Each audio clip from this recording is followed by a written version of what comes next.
శాంతి 28/10/2024 మధురమైన పిల్లలు, సద్గురువు ఇచ్చే మొట్టమొదటి శ్రీమతం ఏమిటంటే దేహీ అభిమానులుగా అవ్వండి, దేహాభిమానాన్ని వదిలేయండి.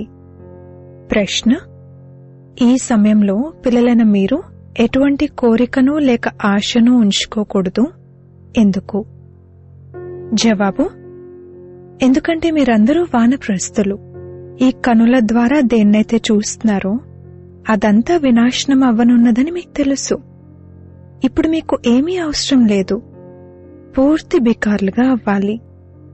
ఒకవేళ ఏదైనా ఖరీదైన వస్తువును ధరిస్తే అది ఆకర్షిస్తుంది. అప్పుడిక దేహాభిమానంలో చిక్కుకుపోతూ ఉంటారు. ఇందులోనే శ్రమ ఉంది. ఎప్పుడైతే శ్రమించి పూర్తి దేహీ అభిమానులుగా అవుతారో అప్పుడు విశ్వరాజ్యాధికారం లభిస్తుంది. ఓం శాంతి. ఈ 15 నిమిషాలు లేక అరగంట పిల్లలు కూర్చున్నారు. బాబా కూడా స్వయాన్ని ఆత్మగా భావిస్తూ తండ్రిని స్మృతి చేయండి అని 15 నిమిషాలు కూర్చోబెడతారు. ఈ శిక్షణ ఒకేసారి లభిస్తుంది. ఇది మళ్లీ ఇంకెప్పుడూ లభించదు. సత్యుగంలో ఆత్మాభిమానిగా అయి కూర్చోండి అని చెప్పరు. ఇలా ఒక్క సద్గురువే చెప్తారు. వారి గురించి ఇలా అంటారు: ఒక్క సద్గురువే తీరానికి చేరుస్తారు, మిగిలిన వారంతా ముంచేస్తారు అని. ఇక్కడ తండ్రి మిమ్మల్ని దేహీ అభిమానులుగా తయారు చేస్తారు. వారు స్వయము దేహీ కదా. అర్థం చేయించేందుకని వారు ఇలా చెప్తారు: నేను ఆత్మలైన మీ అందరికీ తండ్రిని అని. మిగిలిన వారైతే దేహీ అభిమానులుగా అయి తండ్రిని స్మృతి చేసేదుండదు. ఆది సనాతన దేవీదేవత ధర్మానికి చెందిన సభ్యులెవరైతే ఉంటారో స్మృతి కూడా వారే చేస్తారు. ప్రజలైతే నంబర్వార్ పురుషార్థానుసారంగా ఎంతో మంది ఉంటారు కదా. ఈ విషయం బాగా అర్థం చేసుకోవాల్సింది మరియు అర్థం చేయించవలసింది. పరంపిత పరమాత్మ మీ అందరికీ తండ్రి కూడా మరియు వారు నాలెడ్జ్ఫుల్ కూడా. ఆత్మలోనే జ్ఞానం ఉంటుంది కదా. మీ ఆత్మ సంస్కారాలను తీసుకువెళ్తుంది. తండ్రిలో అయితే మొదటి నుండే సంస్కారాలున్నాయి. వారు తండ్రి, ఇది అందరూ అంగీకరిస్తారు కూడా. వారిలో ఉన్న ఇంకొక విశేషత ఏంటంటే వారిలో యథార్థమైన జ్ఞానం ఉంది. వారు బీజరూపుడు. ఏ విధంగా తండ్రి కూర్చుని మీకు అర్థం చేయిస్తారో అలా మీరు ఇతరులకు అర్థం చేయించాలి. తండ్రి మనుష్య సృష్టికి బీజరూపుడు. అలాగే వారు సత్యమైన వారు, చైతన్యమైన వారు, నాలెడ్జ్ఫుల్. వారికి ఈ మొత్తం వృక్షమంతటి జ్ఞానము ఉంది. ఇంకెవరికి ఈ వృక్షం యొక్క జ్ఞానం లేదు. దీని బీజం తండ్రి. వారిని పరంపిత పరమాత్మ అంటారు. ఉదాహరణకు మామిడి వృక్షం ఉంటుంది. దాని బీజాన్ని రచయితనే అంటారు కదా. ఆ బీజం తండ్రి వంటిది, కాని అది జడమైనది. అది ఒకవేళ చైతన్యంగా ఉన్నట్లయితే దాని నుండి మొత్తం వృక్షమంతా ఎలా వెలువడుతుంది అన్నది ఆ బీజానికి తెలిసే ఉంటుంది కదా. కాని అది జడమైనది. దాని బీజం కింద భూమిలో నాటబడుతుంది. ఇక్కడైతే వీరు చైతన్య బీజరూపుడు. వీరు పైన ఉంటారు. మీరు కూడా మాస్టర్ బీజరూపులుగా అవుతారు. తండ్రి నుండి మీకు జ్ఞానం లభిస్తుంది. వారు ఉన్నతోన్నతమైన వారు. పదవిని కూడా మీరు ఉన్నతోన్నతమైనది పొందుతారు. స్వర్గంలో కూడా ఉన్నత పదవి కావాలి కదా. ఈ విషయాన్ని మనుషులు అర్థం చేసుకోరు. స్వర్గంలో దేవీదేవతల రాజధాని ఉంటుంది. రాజధానిలో రాజు, రాణి, ప్రజలు, పేదవారు, షావుకార్లు మొదలైన వారందరూ ఎలా తయారై ఉంటారు? ఆది సనాతన దేవీదేవత ధర్మస్థాపన ఎలా జరుగుతుంది అనేది ఇప్పుడు మీరు తెలుసుకున్నారు. దానిని ఎవరు చేస్తారు? భగవంతుడు. తండ్రి అంటారు, పిల్లలు, ఏదైతే జరుగుతోందో అదంతా డ్రామా ప్లాన్ అనుసారంగానే జరుగుతోంది. అందరూ డ్రామాకు వశమై ఉన్నారు. తండ్రి కూడా అంటారు, నేను డ్రామాకు వశమై ఉన్నాను. నాకు కూడా పాత్ర లభించి ఉంది, అదే పాత్రను అభినయిస్తాను. వారు సుప్రీం ఆత్మ. వారిని సుప్రీం ఫాదర్ అంటారు. మిగిలిన వారందరినీ సోదరులంటారు. ఇంకెవరిని ఇలా తండ్రి, టీచర్, గురు అని అనడం జరగదు. వారు సర్వులకు సుప్రీం తండ్రి కూడా, టీచర్, సద్గురు కూడా. ఈ విషయాలను మర్చిపోకూడదు. కాని పిల్లలు మర్చిపోతారు. ఎందుకంటే నంబర్వార్ పురుషార్థానుసారంగా రాజధాని స్థాపన అవుతుంది. ప్రతి ఒక్కరూ ఎలా పురుషార్థం చేస్తున్నారు అనేది వెంటనే స్థూలంగా కూడా తెలిసిపోతుంది. వీరు తండ్రిని స్మృతి చేస్తున్నారా లేదా, దేహీ అభిమానులుగా అయ్యారా లేదా అన్నది కూడా తెలిసిపోతుంది. వీరు జ్ఞానంలో చురుగ్గా ఉన్నారు అన్నది వారి నడవడిక ద్వారా అర్థం చేసుకోవడం జరుగుతుంది. తండ్రి ఎవరికీ డైరెక్ట్గా చెప్పరు. వారు నిరాశ పడకూడదు అని అలా చెప్పరు. బాబా ఇలా అన్నారేంటి, మిగిలిన వారంతా ఏమంటారో అని బాధపడకూడదు అని డైరెక్ట్గా చెప్పరు. ఫలానా ఫలానా వారు సేవ ఎలా చేస్తున్నారు అన్నది తండ్రి చెప్పగలరు. మొత్తమంతా సేవపైనే ఆధారపడి ఉంది. తండ్రి కూడా వచ్చి సేవ చేస్తారు కదా. పిల్లలే తండ్రిని స్మృతి చేయవలసి ఉంటుంది. స్మృతి సబ్జెక్టే కష్టమైనది. తండ్రి యోగాన్ని మరియు జ్ఞానాన్ని నేర్పిస్తారు. జ్ఞానమైతే చాలా సహజమైనది. ఇకపోతే స్మృతిలోనే ఫెయిల్ అవుతారు. దేహాభిమానం వచ్చేస్తుంది. ఇకప్పుడు ఇది కావాలి, ఈ మంచి వస్తువు కావాలి అంటూ ఇటువంటి ఆలోచనలు వస్తాయి. తండ్రి అంటారు, ఇక్కడైతే మీరు వనవాసంలో ఉన్నారు కదా, మీరైతే ఇప్పుడు వానప్రస్థంలోకి వెళ్ళాలి. ఇక అటువంటి వస్తువులేమీ ధరించలేరు. ఒకవేళ ఇటువంటి ప్రాపంచికమైన వస్తువులేమైనా ఉంటే అవి ఆకర్షిస్తాయి. శరీరం కూడా ఆకర్షిస్తుంది. అది గడియ గడియ దేహాభిమానంలోకి తీసుకొస్తుంది. ఇందులోనే శ్రమ ఉంది. శ్రమించకుండా విశ్వరాజ్యాధికారం లభించదు. శ్రమ కూడా నంబర్వార్ పురుషార్థానుసారంగా కల్పకల్పము చేస్తూ వచ్చారు, చేస్తూనే ఉంటారు. రిజల్ట్ ప్రత్యక్షమవుతూ ఉంటుంది. స్కూల్లో కూడా నంబర్వార్గా ట్రాన్స్ఫర్ అవుతారు.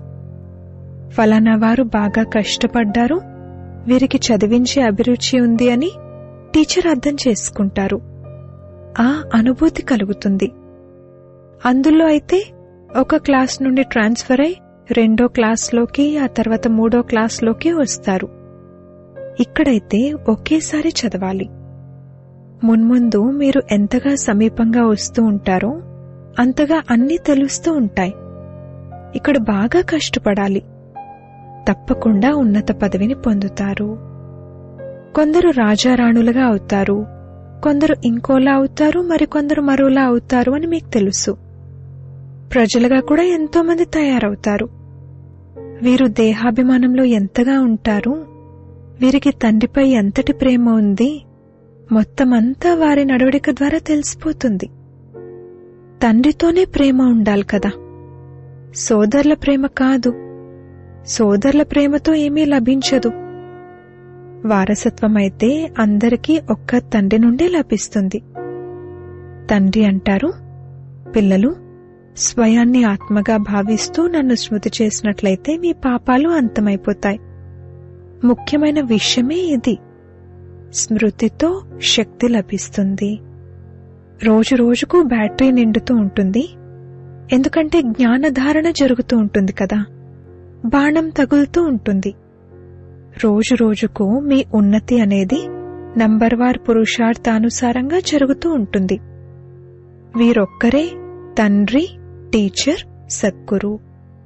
వీరు దేహీ అభిమానులుగా అయ్యేందుకు శిక్షణ ఇస్తారు.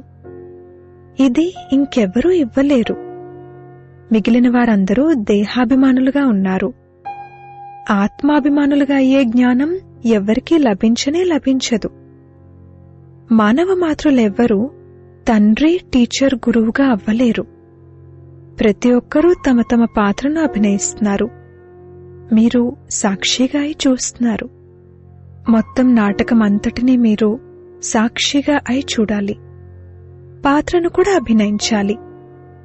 తండ్రి క్రియేటర్, డైరెక్టర్ మరియు యాక్టర్. శివ్ బాబా వచ్చి పాత్రను అభినయిస్తారు. వారు అందరికీ తండ్రి కదా. వారు వచ్చి కుమారులు మరియు కుమార్తెలు అందరికీ వారసత్వాన్ని ఇస్తారు. తండ్రి ఒక్కరే, మిగిలిన వారంతా ఆత్మలు, పరస్పరం సోదరులు. వారసత్వం ఒక్క తండ్రి నుండే లభిస్తుంది. ఈ ప్రపంచం యొక్క వస్తువేది బుద్ధిలో గుర్తుకు రాదు. తండ్రి అంటారు, మీరేదైతే చూస్తున్నారో అదంతా వినాశియే. ఇప్పుడైతే మీరు ఇంటికి వెళ్ళాలి. వారైతే బ్రహ్మతత్వాన్ని తలుచుకుంటారు, అనగా ఇంటిని తలుచుకుంటారు. బ్రహ్మతత్వంలో లీనమైపోతామని భావిస్తారు. దానిని అజ్ఞానం అంటారు. మనుషులు ముక్తి జీవన్ముక్తుల గురించి ఏదైతే చెప్తారో అది తప్పు. వారు ఏ యుక్తులనైతే రచిస్తారో అవన్నీ తప్పే. సరైన మార్గాన్నైతే ఒక్క తండ్రి తెలియజేస్తారు.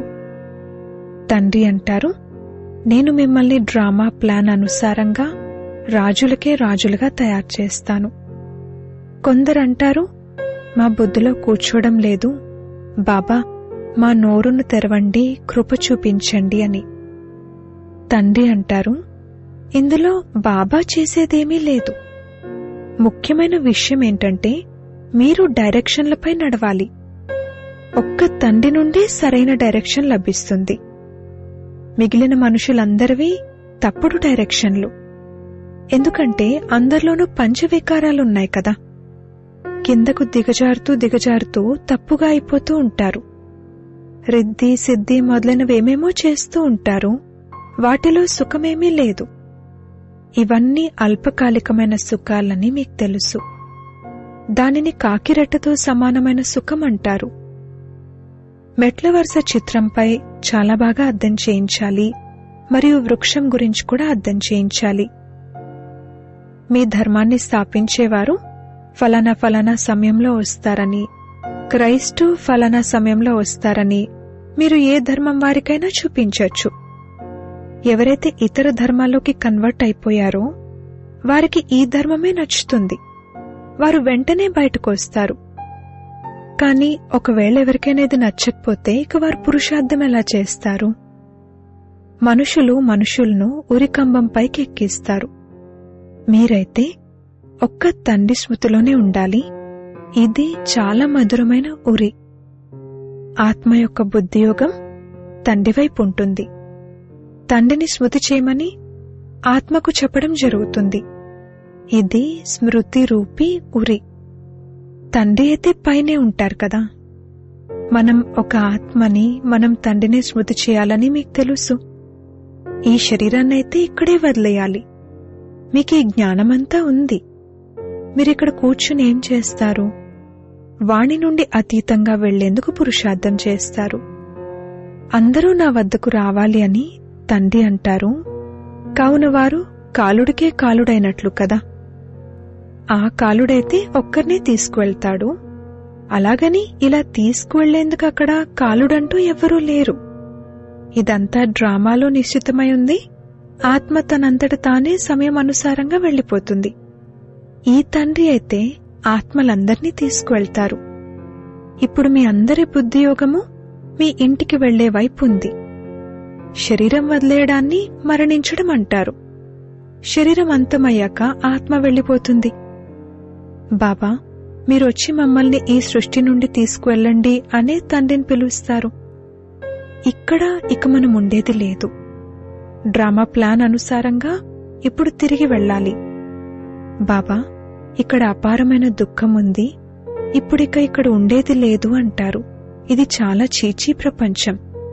మరణించడం కూడా తప్పకుండా ఉంటుంది. ఇది అందరి వానప్రస్థావస్థ. ఇప్పుడిక వాణి నుండి అతీతంగా వెళ్ళాలి. మిమ్మల్ని కాలుడు కబళించడు. మీరు సంతోషంగా వెళ్ళిపోతారు. శాస్త్రాలు మొదలైనవేవైతే ఉన్నాయో అవన్నీ భక్తి మార్గానికి చెందినవి. అవి మళ్లీ కూడా ఉంటాయి. ఇది డ్రామాలోని చాలా అద్భుతమైన విషయం. ఈ టేప్, ఈ గడియారం మొదలైన వాటిని ఏవైతే ఈ సమయంలో చూస్తున్నారో అవన్నీ మళ్లీ ఉంటాయి. ఇందులో తికమకపడే విషయమేదీ లేదు. ప్రపంచ చరిత్ర భౌగోళికాలు రిపీట్ అవుతాయి అనగా అర్థం అవి మళ్లీ ఖచ్చితంగా అదే విధంగా రిపీట్ అవుతాయి. మనం మళ్లీ దేవీదేవతలుగా అవుతున్నామని, మళ్లీ అలాగే అవుతామని ఇప్పుడు మీకు తెలుసు. ఇందులో కొద్దిగా కూడా తేడా రాదు. ఇవన్నీ అర్థం చేసుకోవాల్సిన విషయాలు. వారు అనంతమైన తండ్రి కూడా, టీచర్ సద్గురు కూడా అని మీకు తెలుసు. మానవ మాతృలెవ్వరూ ఇలా ఉండరు. వీరిని మీరు బాబా అంటారు, ప్రజాపిత బ్రహ్మ అంటారు. వీరు కూడా అంటారు, నా నుండి మీకు వారసత్వం ఏదీ లభించదు. బాపు గాంధీజీ కూడా ప్రజాపిత కాదు కదా. తండ్రి అంటారు, ఈ విషయాలలో మీరు తికమక పడకండి. మేము బ్రహ్మను భగవంతుడు లేక దేవత అని అననే అనము అని చెప్పండి. తండ్రి అన్నారు, అనేక జన్మల అంతిమంలో వానప్రస్థ అవస్థలో మొత్తం విశ్వమంతటినీ పావనంగా చేయడానికి నేను వీరిలోకి ప్రవేశిస్తాను. వృక్షంలో కూడా చూపించండి. పూర్తిగా చివర్లో నిలబడి ఉన్నారు చూడండి. ఇప్పుడందరూ తమో ప్రధానంగా శిథిలావస్థలో ఉన్నారు కదా. ఇతను కూడా తమో ప్రధానంలో నిలబడి ఉన్నారు. అవే ముఖ కవళికలున్నాయి. ఇతనిలోకి తండ్రి ప్రవేశించి బ్రహ్మ అన్న పేరును పెడతారు. లేకపోతే ఈ బ్రహ్మ అన్న పేరు ఎక్కడి నుండి వచ్చిందో మీరు చెప్పండి. ఇతను పతితుడు, అతను పావనుడు. ఆ పావన దేవతలే మళ్లీ 84 జన్మలు తీసుకుని పతిత మనుషులుగా అవుతారు. ఇతను మానవుడి నుండి దేవతగా అవ్వనున్నారు.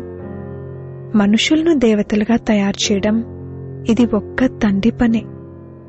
ఇవన్నీ బాగా అర్థం చేసుకోవాల్సిన అద్భుతమైన విషయాలు. ఇతను ఆ విధంగా ఒక్క క్షణంలో అవుతారు. మళ్లీ అతను 84 జన్మలు తీసుకుని ఈ విధంగా అవుతారు. ఇతనిలోకి తండ్రి ప్రవేశించి కూర్చుని చదివిస్తారు.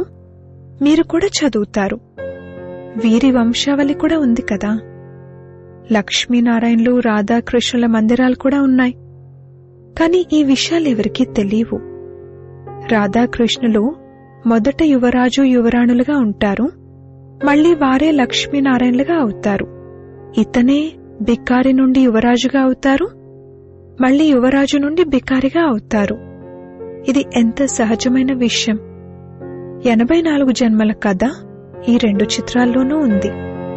వీరు ఆ విధంగా అవుతారు. వారి యుగళ్ కావున 4 భుజాలను చూపిస్తారు. ఇది ప్రవృత్తి మార్గం కదా. ఒక్క సద్గురువే మిమ్మల్ని ఆవలి తీరానికి తీసుకువెళ్తారు. తండ్రి ఎంత బాగా అర్థం చేయిస్తారు. మళ్లీ దైవీ గుణాలు కూడా కావాలి. పత్ని గురించి పతిని అడిగినా, లేక పతి గురించి పత్నిని అడిగినా వారిలో ఈ లోపాలున్నాయని వెంటనే చెప్తారు. ఈ విషయంలో వీరు విసిగిస్తారు అని చెప్తారు, లేక మేమిరువురము బాగానే కలిసి నడుచుకుంటున్నాము అని చెప్తారు. కొందరు ఎవరినెవరూ విసిగించుకోరు. ఇద్దరూ ఒకరికొకరు సహాయకులుగా కలిసి నడుస్తారు. కొందరైతే ఒకరినొకరు పడేసుకునేందుకు ప్రయత్నిస్తూ ఉంటారు. తండ్రి అంటారు, ఇందులో స్వభావాన్ని బాగా మార్చుకోవాల్సి ఉంటుంది. అవన్నీ ఆసురీ స్వభావాలు. దేవతలది దైవీ స్వభావమే. ఇదంతా మీకు తెలుసు. అసురులు మరియు దేవతల యుద్ధం జరగలేదు. పాత ప్రపంచం మరియు కొత్త ప్రపంచం ఎలా కలుసుకోగలవు? తండ్రి అంటారు, గతంలో ఏ విషయాలైతే గతించాయో వాటిని కూర్చుని రాస్తారు. వాటినే కథలంటారు. పండగలు మొదలైనవన్నీ ఇక్కడివే. ద్వాపరయుగం నుండి వాటిని జరుపుకుంటూ వస్తారు. సత్యుగంలో అవి జరుపుకోబడవు. ఇవన్నీ కేవలం బుద్ధి ద్వారా అర్థం చేసుకోవాల్సిన విషయాలు. దేహాభిమానం కారణంగా పిల్లలు ఎన్నో పాయింట్లు మర్చిపోతారు. జ్ఞానమైతే సహజమే. 7 రోజుల్లో మొత్తం జ్ఞానమంతా ధారణ అవ్వగలదు. మొట్టమొదట స్మృతి యాత్రపై అటెన్షన్ ఉండాలి.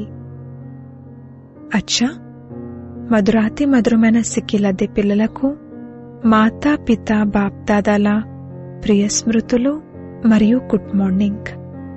ఆత్మిక పిల్లలకు ఆత్మిక తండ్రి నమస్తే. ధారణ కొరకు ముఖ్య సారము. మొదటి పాయింట్, ఈ అనంతమైన నాటకంలో పాత్రను అభినయిస్తూ మొత్తం నాటకాన్నంతా సాక్షిగా అయి చూడాలి. ఇందులో తికమక పడకూడదు. ఈ ప్రపంచంలోని ఏ విషయాలను చూస్తున్నా అవి బుద్ధిలో గుర్తుకు రాకూడదు. 2వ పాయింట్, మీ ఆసురీ స్వభావాన్ని మార్చుకుని దైవీ స్వభావాన్ని ధారణ చేయాలి. ఒకరికొకరు సహాయకులుగా నడుచుకోవాలి. ఎవరినీ విసిగించకూడదు. వరదానము: స్వయంలో సర్వశక్తులను ఇమర్జ్ రూపంలో అనుభవం చేసే సర్వసిద్ధి స్వరూప భవ. లౌకికంలో ఒక్కొక్కరి వద్ద ఒక్కొక్క విషయం యొక్క శక్తి ఉంటుంది. ఉదాహరణకు ధనం యొక్క శక్తి, బుద్ధి యొక్క, సంబంధ సంపర్కాల యొక్క శక్తి. అప్పుడు వారికి ఇదేమంత పెద్ద విషయం అన్న నిశ్చయం ఉంటుంది. వారు ఆ శక్తి ఆధారంతో సిద్ధిని ప్రాప్తి చేసుకుంటారు. మీ వద్దనైతే అన్ని శక్తులు ఉన్నాయి. అవినాశి ధనం యొక్క శక్తి సదా తోడుగా ఉంది. బుద్ధి యొక్క శక్తి కూడా ఉంది. అలాగే పొజిషన్ యొక్క శక్తి కూడా ఉంది. సర్వశక్తులు మీలో ఉన్నాయి. వాటిని కేవలం ఇమర్జ్ రూపంలో అనుభవం చేయండి. అప్పుడు సమయానికి విధి ద్వారా సిద్ధి ప్రాప్తి చేసుకుని సిద్ధి స్వరూపులుగా అవుతారు.